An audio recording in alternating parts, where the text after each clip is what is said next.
నమస్తే, మీరు చూస్తున్న India's largest digital media network Suman TV. నేను మీ కీర్తి. ఈ రోజు నాతో పాటు ఉన్నారు ప్రముఖ సోషల్ యాక్టివిస్ట్ కృష్ణకుమారి గారు.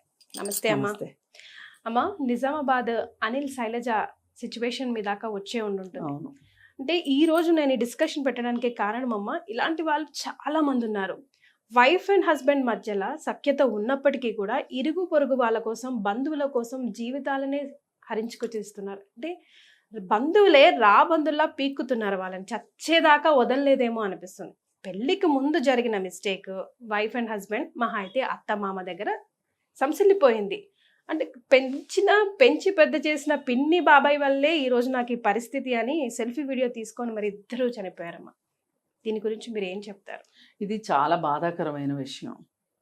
ఒకటి ఏంటంటే, ఆ అమ్మాయికి తల్లి తండ్రి లేరు, ఉన్నది ఒక అన్న. తల్లి చనిపోయింది, తండ్రి ఏదో కారణం చేత జైల్లో ఉన్నాడు. అంటే లేనట్టే, ఉన్నా కానీ లేనట్టే లెక్క. పైగా చనిపోవడం కూడా ఒక రకంగా బెటరే జైల్లో ఉండడం కన్నా. ఎందుకంటున్నానంటే, చనిపోయాడు అంటే కనీసం ఒక సానుభూతి అన్నా ఉంటుంది. మీ నాన్న జైల్లో ఉన్నాడు అని కాకుల్లాగా పొడిసే వ్యవహారం. సరే, అవన్నీ వేరు విషయాలు. ఇప్పుడు ఈ విషయానికి వస్తే, ఈ అమ్మాయిని పెంచారు కదా వాళ్ళు, పెళ్లి చేశారు. ఈ పెళ్ళికి ముందు ఆమె వేరే ఇంకొక అతనితోటి ఒక సంబంధంలో ఉన్నది.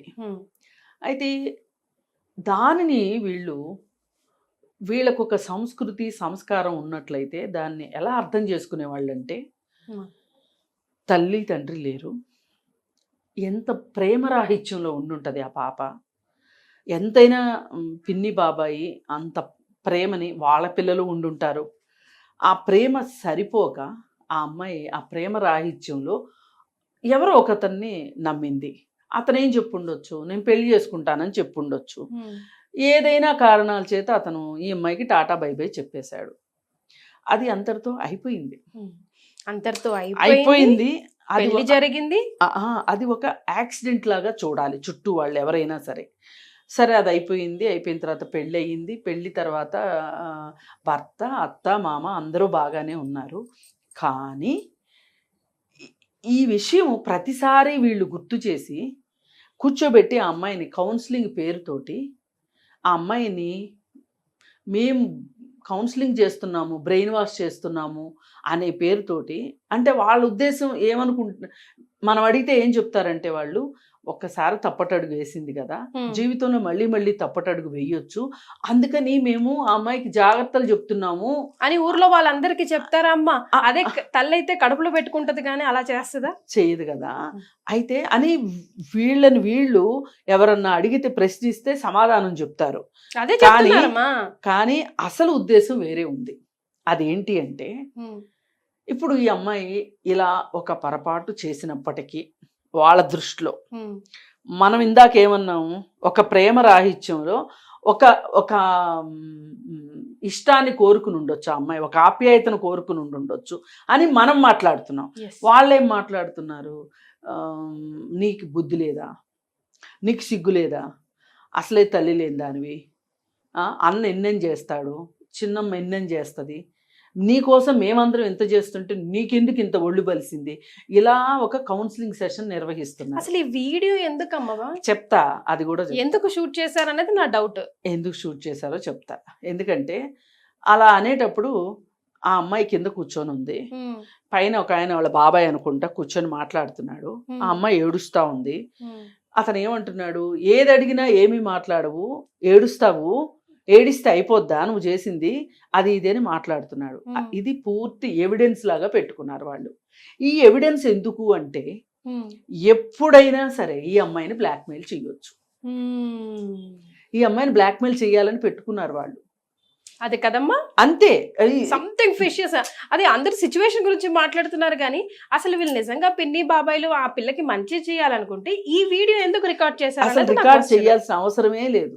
రికార్డ్ చేసి ఇప్పుడు వీళ్ళు ఇది రేపొద్దున ఎప్పుడైనా వీళ్ళకి అవసరమైనప్పుడు, వాళ్ళ పిల్లల పెళ్లిళ్ళో ఏవో అయ్యేటప్పుడు డబ్బులు అవసరం అయితే గనక, మీ పరువుకు సంబంధించిన సాక్ష్యం మా దగ్గర ఉంది అని చెప్పి వాళ్ళ దగ్గర డబ్బులు గుంజాలి. అతను కూడా కాస్త ఫైనాన్షియల్గా వీక్ గానే కనిపిస్తున్నట్టు, ఎవరో బ్రదర్ వీక్ గా కనిపిస్తున్నాడు, ఆ భర్త బాగానే ఉన్నాడు, భర్త చూడటానికి హుందాగా ఉన్నాడు, ఇద్దరు బాగున్నారు, కొంచెం సున్నితమైన మనస్తత్వం ఉంది. అతను ఫైనాన్షియల్ గా కూడా అతను ఒక స్థిరపడిన వ్యక్తిలాగా కనిపిస్తున్నాడు వీళ్ళతో కంపేర్ చేస్తే. అందుకోసం ఏంటంటే వీళ్ళు ఎప్పటికైనా సరే మరి ఈ అమ్మాయిని పెంచామంటున్నారు, పెళ్లి చేసామంటున్నారు, ప్రతిఫలం గుంజాలి కదా, మామూలుగా అడిగితే ఎవరు ఇవ్వరు కదా.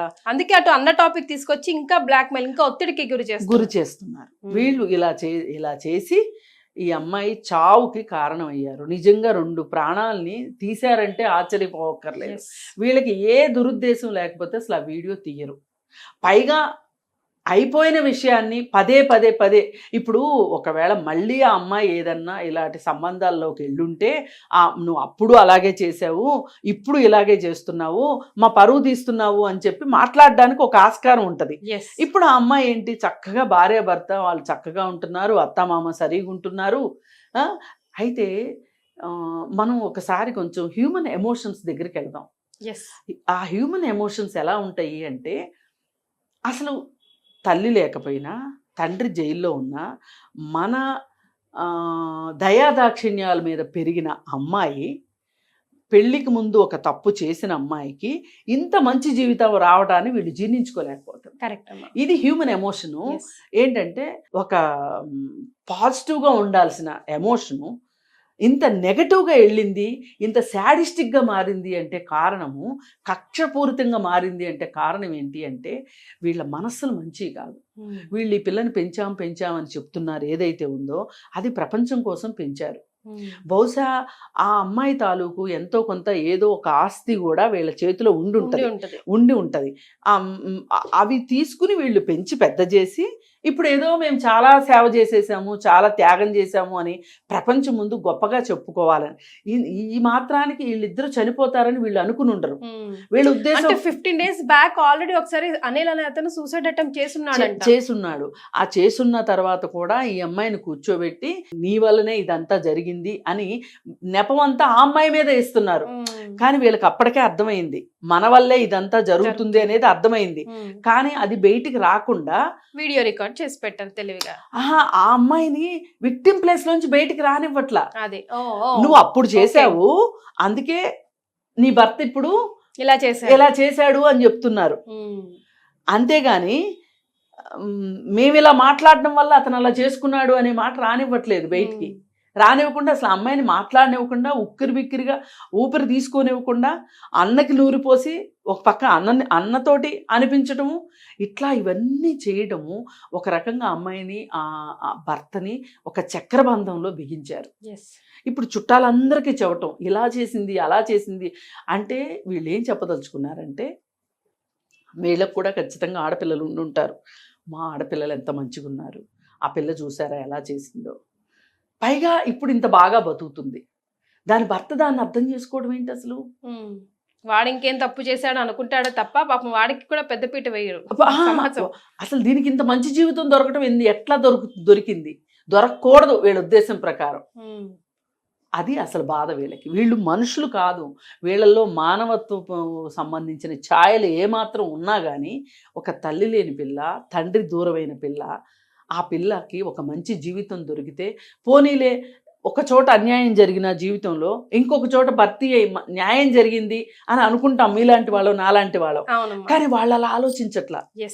అసలు ఇంత సభ్యత, ఇంత సంస్కారం వాళ్ళ దగ్గర లేదనిపిస్తుంది. పైగా బాగా కుళ్ళిపోయిన మనస్తత్వం అది తెలిసిపోతుంది. కానీ ఆ ఇద్దరు పిల్లలు కూడా అంత చిన్న వయసులో 24-26 ఏళ్లలో ఈ డెసిషన్ తీసుకోవాల్సింది కాదేమో, ఇంకో ఊరికి వెళ్ళి బతకాల్సిందేమమ్మా. వాళ్ళు అలా చేయాల్సింది. వాళ్ళకి ఏంటంటే ఒక రకంగా ఆ అమ్మాయి చాలా మానసికంగా పోయిన దశలో ఉంది ఆ అమ్మాయి. అయితే అతన్ని ఇప్పుడు చాలా మంది చూడండి, అతన్ని ఏమీ అనలేకపోయినప్పుడు వాళ్ళ కుటుంబ సభ్యుల్ని, వాళ్ళ తల్లినో చెల్లినో భార్యనో అంటారు. మీరు కావాలంటే గమనించండి, ఆంధ్రప్రదేశ్ అసెంబ్లీలో చంద్రబాబు నాయుడు గారిని వాళ్ళ భార్య గురించి మాట్లాడారు. ఏంటి రీజన్ అంటారు? వీళ్ళకి అవసరం, ట్రిగర్ పాయింట్, ఆ టిప్ ఆఫ్ ది ఐస్బర్గ్ అంటారు. కరెక్ట్. దాని మీద గురి చూసి కొట్టాలి. ఒక వ్యక్తిని అశక్తుణ్ణి చెయ్యాలి అంటే, వాళ్ళ ఆత్మధైర్యాన్ని స్థైర్యాన్ని దెబ్బతీయాలి అంటే, వాళ్ళ ఇంట్లో ఆడవాళ్ళ మీద మాట్లాడితే వాడు సగం చచ్చిపోతాడు. అందుకోసం ఇప్పుడు ఇతన్ని ఈ విధంగా టార్గెట్ చేశారు. టార్గెట్ చేసేసరికి అతను కుంగిపోయాడు. అతను కుంగిపోతే అతనికి ధైర్యం చెప్పాల్సిన ఈ అమ్మాయి ఎందుకు కుంగిపోయింది అంటే, అరే ఇదంతా నా వల్లే కదా, అతను ఎంత మంచివాడు, ఇంత మంచివాడు నా వల్లే ఇలా అయిపోయాడే, ఇద్దరం కలిసి చనిపోతే అయిపోతుంది అనుకున్నారు. పైగా వాళ్ళని కడుపులో పెట్టుకుని చూసుకునే వాళ్ళు ఎవరున్నారు? అదే తల్లి ఉందనుకోండి, ఇట్లా చేసేదా? తల్లి అయితే చచ్చినా చేయదు. ఒక కూతుర్ని ఇట్లా చేయదు. అబ్బాయి వాళ్ళ తల్లిదండ్రులు కూడా చాలా మంచిగా ఉన్నారు. ఇప్పుడు మీరు ఆ అబ్బాయి తల్లిదండ్రులకి కడుపు కోతను పెట్టారు, మీరు పెంచామని చెప్తున్నారు, దాన్ని మీరు సఫలీకృతం చేసుకోలేకపోయారు. ఇలా కానీ వీళ్ళు ఊహించి ఉండరు ఇలా చచ్చిపోతారని. వీళ్ళు బతికే ఉంటారు.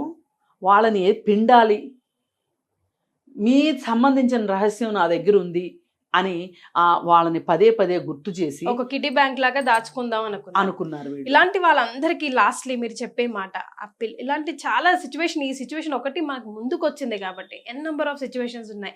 వైఫ్ అండ్ హస్బెండ్స్ వాళ్ళ ప్లేసెస్ లో బాగా ఉన్నప్పటికీ, even parents for that matter also అమ్మ, కొన్ని సిచ్యువేషన్స్ లో మనం చూస్తాం ఇరువైపుల పేరెంట్స్ కూడా ఊరికే వాళ్ళ సంసారాల్లో పోకినయి డిస్టర్బెన్స్ క్రియేట్ చేస్తూ వాళ్ళ వల్ల విడిపోయిన వాళ్ళు, చనిపోయిన వాళ్ళు, పారిపోయిన వాళ్ళు కూడా ఉన్నారు.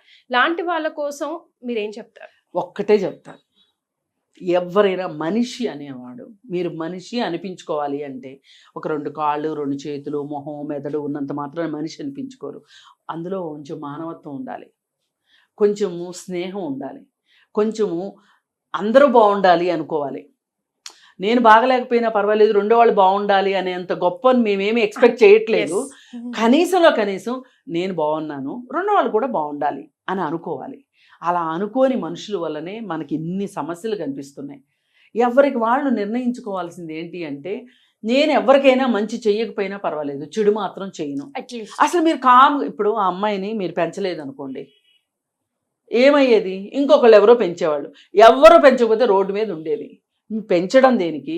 ఇవాళ నాకు సర్వ హక్కులు ఉన్నాయి, నేను పెంచాను కాబట్టి నేను ఏం మాట్లాడినా చెల్లుబాటు అయిపోతుంది అనే ఒక మనస్తత్వం, ఒక రాక్షస్ మనస్తత్వం చూసారా? ఈ ఛాయలు ఎవరికైనా ఉంటే అవి తీసేయండి. ఇది నిజంగా ఒక రకంగా ఒక పాపం లాంటిది. చేతులారా 2 నిండు ప్రాణాలు పోయాయి అంటే, అదే వీళ్ళకి పిల్లలు ఉండుంటే అది ఇంకా బాధాకరమైన విషయం కదా.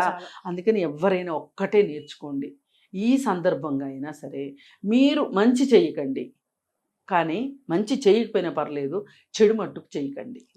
ఎవరి జీవితాల్లోనూ మీరు దూరక్కర్లేదు, ఎవరి జీవితాల గురించి మాట్లాడక్కర్లేదు.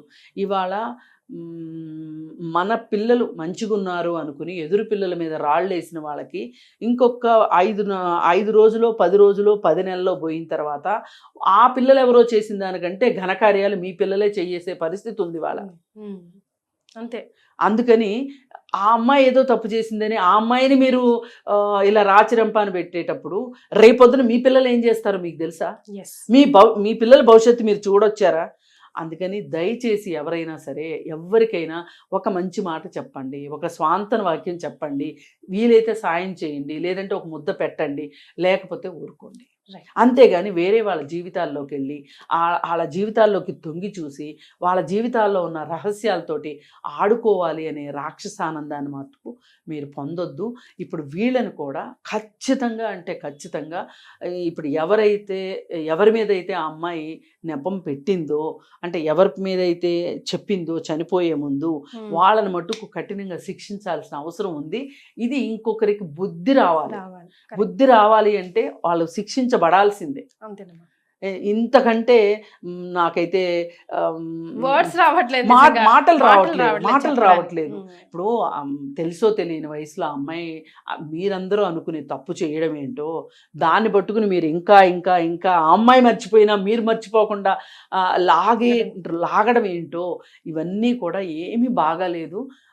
అందుకో ఏ ఒక్క ప్రాణాన్ని తీసే హక్కు మనకు లేదు అని ప్రతి ఒక్కళ్ళు గుర్తుపెట్టుకోవాలి. Well said, Amma. Thank you so much for joining us. Suman టీవీలో మీ పర్సనల్ అండ్ బిజినెస్ ప్రమోషన్స్ కోసం కింది నెంబర్కి కాంటాక్ట్ చేయండి.